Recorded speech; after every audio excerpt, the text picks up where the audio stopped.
Hey, it's Todd, and here are 5 common mistakes people make when first shooting video.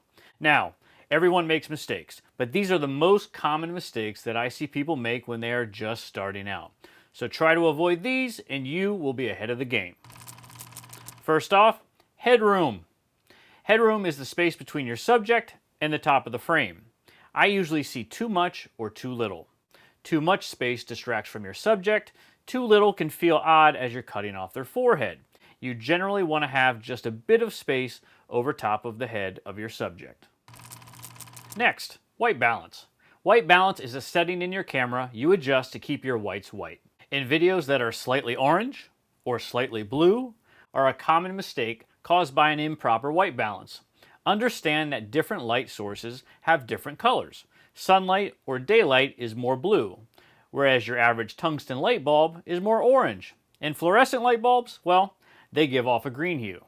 So knowing the light you have and setting your white balance accordingly, you can make sure your whites are white, and as a result, the rest of your colors will be accurate as well.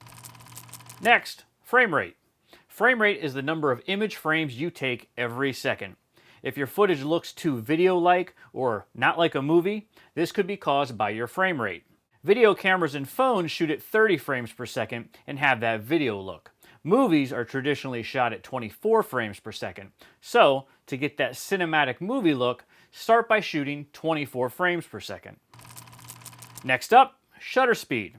Shutter speed controls the amount of motion blur in your video, and an inaccurate shutter speed can cause jittery or video-like effects in your footage. As a general rule, your shutter speed should be double your frame rate to retain that traditional cinematic look. So, if you're shooting at 24 frames per second, your shutter speed should be set at 1/48th or 1/50th. And lastly, the dreaded 180 rule. This is a very common mistake, and it takes a little bit of brain power to avoid. For the viewer, they don't know quite what is wrong, but they just know something is off. It's because you broke the 180 rule or you crossed the line. The 180 rule basically says that your camera should stay on one side of your subject's eye line and not rotate around that line more than 180 degrees.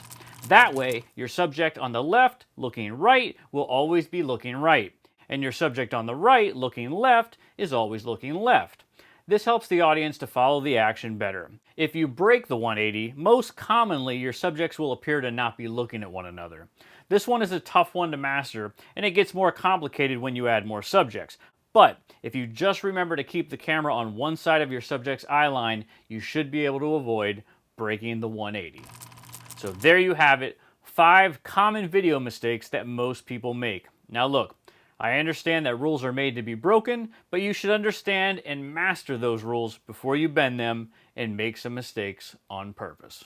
And with that, if you're interested in shooting video and editing video, hit that subscribe button. But if you want to go further faster, check out the Frono's Photo Guide to Shooting Video and Guide to Video Editing. I teamed up with Jared Poland from Frono's Photo to create over 15 hours of comprehensive video instruction to take your filmmaking to the next level. If that sounds good to you, check out the link in the description, and I will talk to you soon.